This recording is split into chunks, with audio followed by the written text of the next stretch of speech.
Acabou. Para mim acabou. Eu desisto.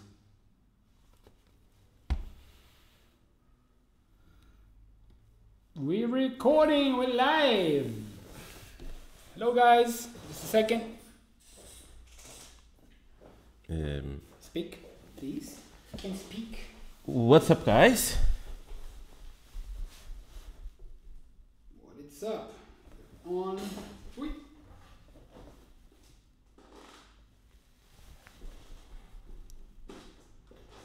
Okay, wait a second. Live.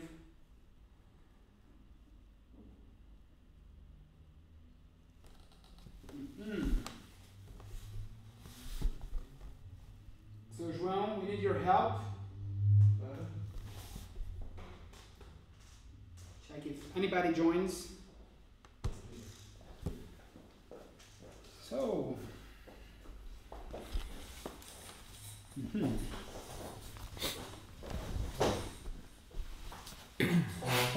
Okay, we're live. Facebook, Twitter, Instagram, Twitter. Except Twitter.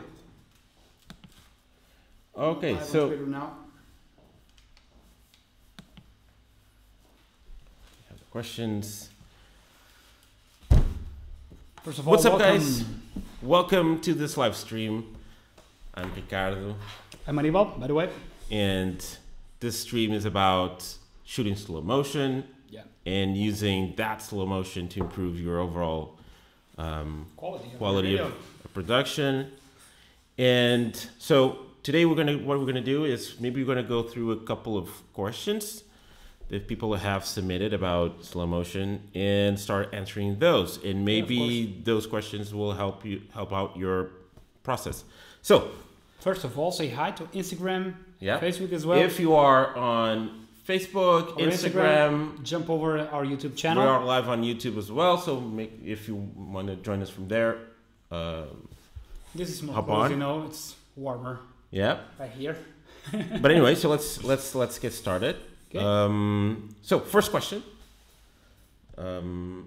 is, if I'm rendering in 4K and I just shot a 60 frames per second video, You mean native, right? yeah, Okay. should I shoot it better? Should I shoot in 60 frames per second, or should I shoot in 1080p and 120 frames per second? You mean downscaling? Yeah. I mean, yeah. So natively, the camera shoots 4K, 60 frames per second, like the GH5S. Okay. I recommend it. For me, it makes more sense to shoot 60 frames per second because you don't lose any quality or any resolution. And it's only 120 frames per second, sorry. It's just the double of 60. If it was 240, probably I would downscale it, it's 1080p, and then upscale it again to 4K, but not with 120. But that's my personal opinion, and that's what actually I would do. Okay. I prefer to shoot 60 and maintain the resolution. And there's a ton of softwares that you can use to help you with the slow motion, like Twixtor Pro, for example. It does charms. It works like really amazing. I'm gonna put here on Facebook. On Facebook. So Twixtor. Yeah, Twixtor Pro. But yeah, I would shoot 60p over 120 and 1080. Very well. But there's no rule for this. It's up to you. It's a personal preference. If you really need a smooth slow motion and you really need 120 frames per second, okay, I get it. But to me, it doesn't make sense. Like 60p is good enough compared to 120. And yeah, that's it. All right, cool. Next question is, when shooting slow motion, can you compensate for lower light with the aperture? By increasing the aperture? Yeah, but that's actually a mistake. Let's imagine you're shooting like a really dark scene where you need slow motion, but instead of buying like a cheap kit. Hello, Barbara. How are you? Hey, it's good. Yeah, I don't know. Yeah. But yeah, sorry, I interrupted. Yeah. Somebody's complaining about our Instagram, but that's normal thing. Sound. Like I was saying, people tend to buy like expensive lenses with a wider aperture to increase the light, but that's a mistake. You can buy a really good kit, lighting setup, and that is going to improve the overall quality of your video or whatever you're shooting. And it's like, I don't know, it's like Jesus Christ, what was that? I don't know. Okay. What I was saying, sorry, So the question was, let's do it again. So the question was, can you compensate for lower light with slow motion by increasing the aperture? You can. The thing is, I think it's not enough to having a wider aperture. It's not enough. The way you should shoot slow motion is with enough light always. If you don't have enough light, even if you can compensate with ISO or you can compensate with wider apertures, but let's imagine it's a really dark scene, you're going to get like really weird artifacts on your image, you're going to get noise, and you're going to ruin an image just because you didn't bought like a really cheap lighting setup. Okay. And it's cheap, it's just cheap, that's not an excuse nowadays. You can compensate, for sure, you can compensate for the lack of light, but I think everybody should have like a spare kit to travel around and have like in the trunk of a car, because you might need it. Cool. And I just got a message saying for Instagram, there's no message, there's no image. Wait for it. So I'll fix it. 1 second. 1 second. Hello, Instagram. Sorry. For you guys that are on YouTube, hi. For you guys that are on Instagram, we're really sorry. Technical issues, technical difficulties. And by the way, if you want to, we're going to do a webinar, a masterclass on sound design for video, where we're going to teach you how to use music and sound effects when you're creating slow motion videos. So hop on over to magicsoundlab.com/amplify to register for that. It's going to be on Tuesday, September 4th. So stay tuned for that. Next questions. What are the benefits? Hopefully everything is okay now on Instagram. Hopefully everything is better. So anyway, next question. What are the benefits between shooting 60 frames per second and 240 frames per second when we're doing slow motion videos? Is there a better frame rate, a worse frame rate? It depends on where you're shooting. Okay. 60 frames per se, it's like if you like slow it down, it's a regular slow motion. 240 frames per second is a super slow motion. It kind of depends of the scene or the subject that you're shooting, because there's no good or bad. Frame rates, there's a ton of frame rates exactly because you can select each frame rate you want for a specific scene, for a specific look. Let's say shooting for cinema is 24 frames per second, that's standard. You're not going to shoot it 240 frames per second because the look of the filmic look, let's call it this way, is 24 frames per second. Okay. So there's benefits, of course. If you shoot 240 frames per second, the image is going to be a lot slower than 60. But it doesn't mean it's better. It doesn't mean that, for example, let's say you're shooting a regular scene, you walking or like running. Shooting at 60 frames per second, it's more than enough if you slow it down. It's more than enough to actually check the steps that the guy is running, whatever. If you shoot 240, I think the image, if you the same scene is going to look a lot boring because it's going to take a lot of time. Mm-hmm. So it kind of depends of what you're shooting and what you want to kind of show to your audience. There's no rule again. It's not simple math. It kind of depends of what you want to shoot. Let's say let's role play.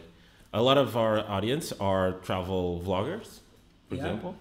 And let's say that I was shooting a scene, a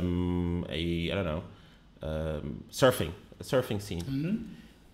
60 or 240? Probably.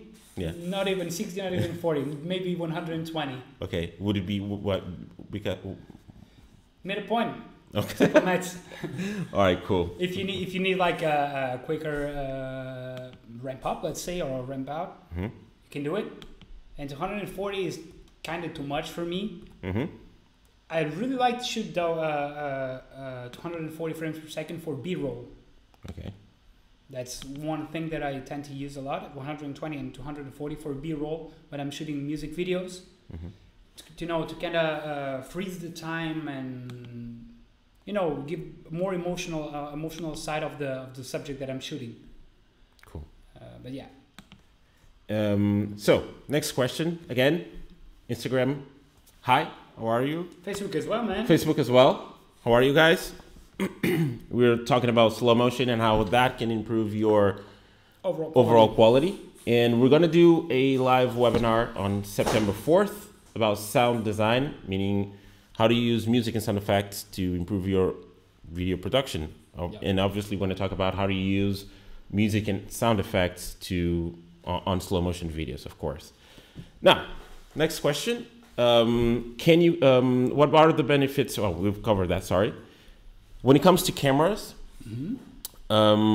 What features should one look for that make a better or worse camera for slow motion? Again, there's no rule for that.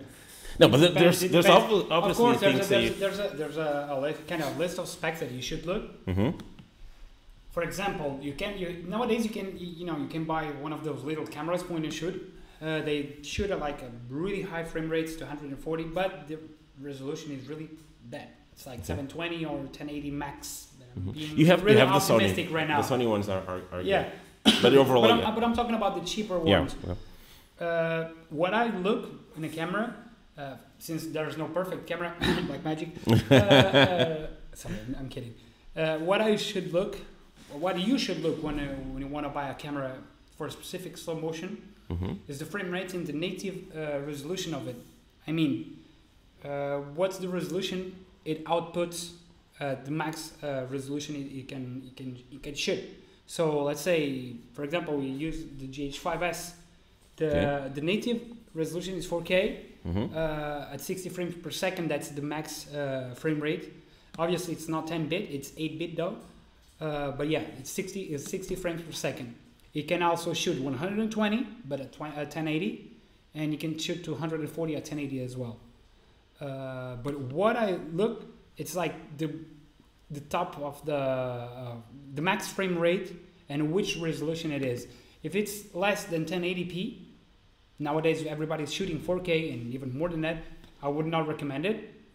Let's say if you need 60 frames and that 60 frames is like downscaled, I would not pick it up. Mm-hmm. At least have the same resolution of 24 at the same resolution that you have, like the max resolution at 24. You can have it at 60p. That's my pick, my first pick.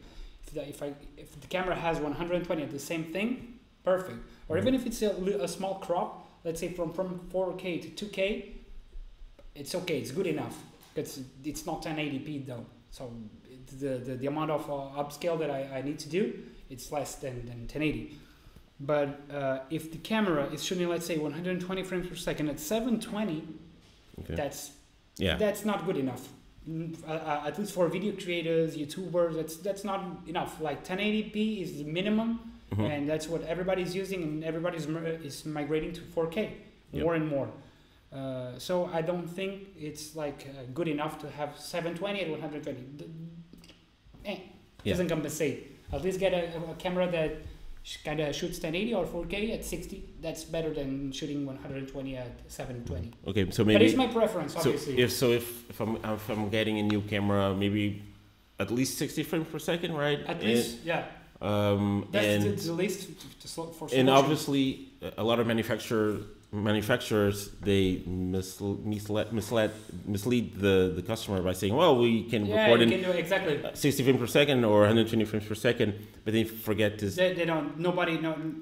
It's not about it. People that actually make a living out of video, they know what they're buying.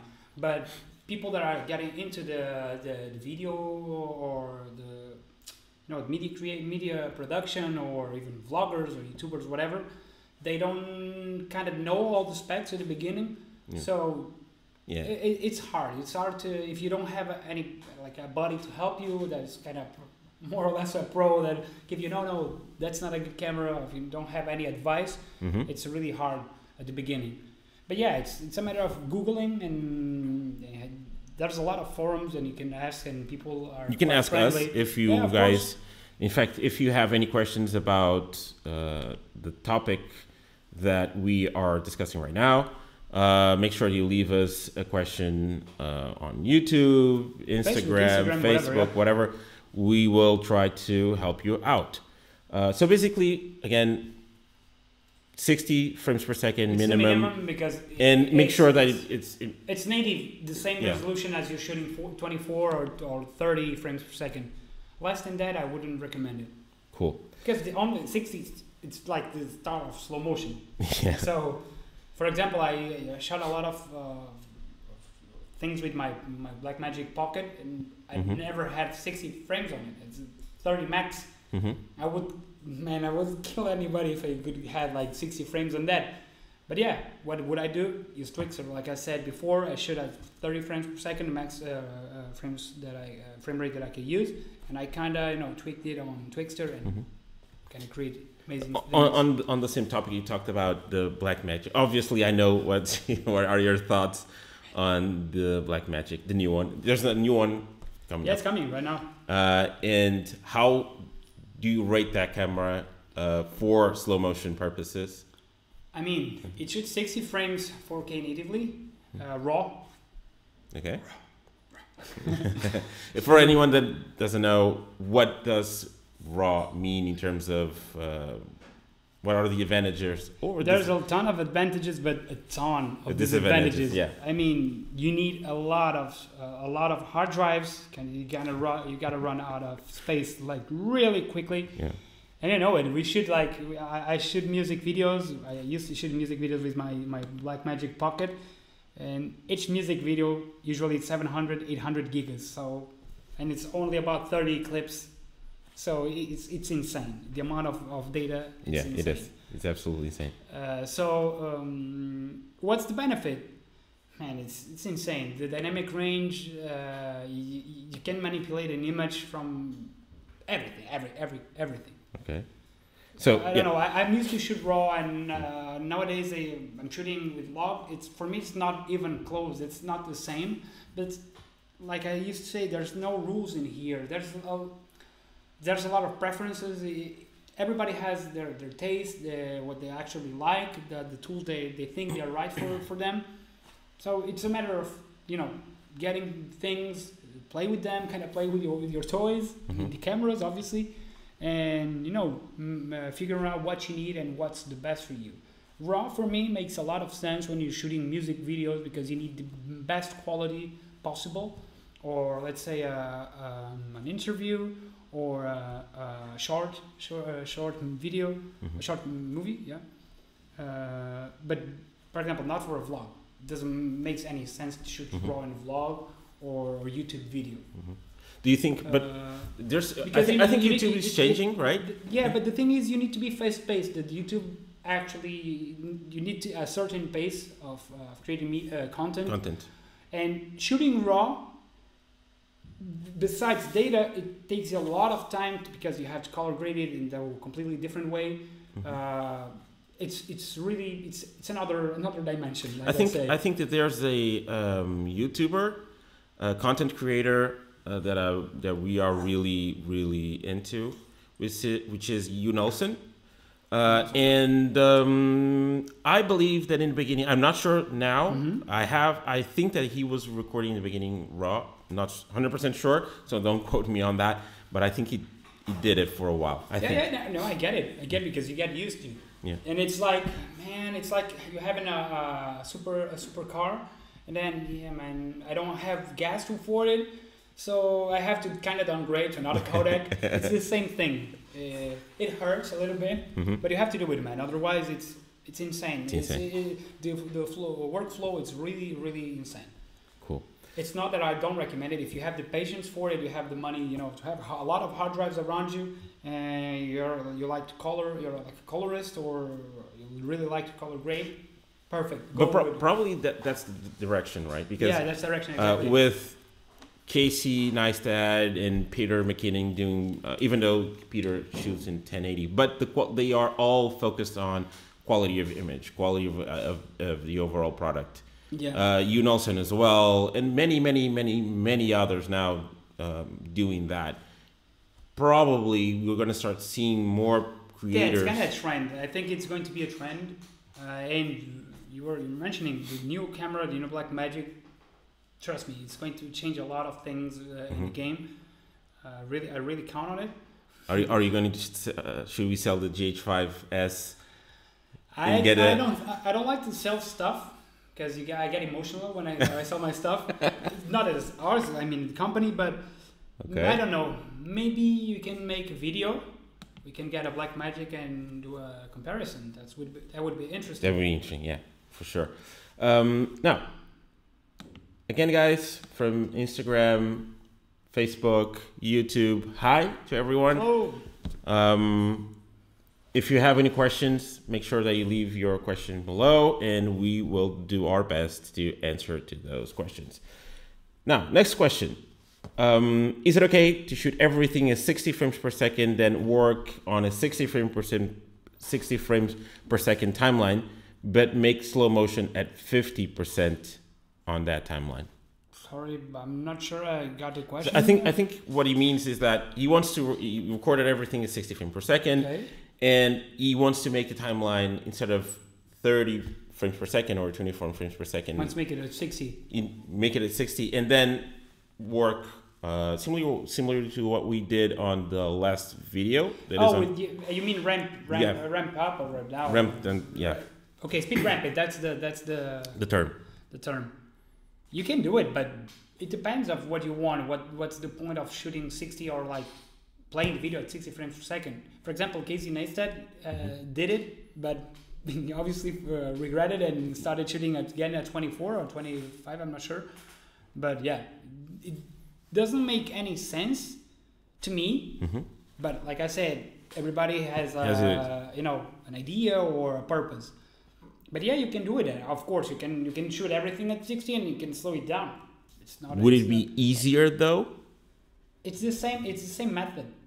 So it's not that it's going to be easier or harder. It's just the same method, because shooting at 60p doesn't mean your footage, for example, on our camera GH5S, doesn't come out slowed down. Like if I shoot 120, if I shoot at 120, the video that I get on my SD card, it's slowed down already, but not 60. On 60 frames, I have to slow it down to the playback percentage is 40%, so it can be slowed down. And here is the same method, but it's not that it's hard. I think it's actually the same. I just don't know the purpose of it, but yeah, I don't know. I would like to know the purpose of it. The purpose for real, of it. And for gaming, maybe for gaming. Yeah, for gaming makes sense. Do you think for gaming? Yeah, because gamers stream at 60 frames per second, or at least that's what they want to stream, because of the higher frame rates of the games. They usually play at 140, if I'm not wrong, and they play back streams at 60 frames per second. So maybe if you're a streamer and you're recording yourself and you're recording your screen and you want to make like a gaming video and you need, like, let's say, slow down a certain part of it, kind of makes sense. Cool. Okay. Yeah, okay. There's a case scenario right there. So for you gamers, here have it. 60 frames is the way to go. So last question that was submitted was, can you talk about shutter speed and motion blur? Yeah, that's the basics of our video. Yeah. In fact, if you haven't checked that video, we basically covered the basics of slow motion. It's part 1 of part 2. Go to YouTube, subscribe to our channel, by the way, and our video is also available on Facebook. Yeah, the entire clip. Facebook and YouTube. as well. Go there, check the video, because we gave almost all of the tips that we have to create great looking slow motion. Yeah. Right. There was only one tip that we left out, which is part 2 of the video, which is sound design. Next week video, exactly. But that video comes out next week, so stay tuned for that. So next question, like I said, speed, shutter speed and motion blur. What are your thoughts on that? Yeah, let's talk about the video again, because that's covered in there. So when you're shooting slow motion, there's 3 things that you have to take in mind when shooting your subject. One of them is shutter speed, is 180-degree rule. Man, I'm lost. Yeah, but it's pretty much that. Yeah, it's pretty much it. What does that 180-degree rule says? Whatever your frame rate is, you should double that on your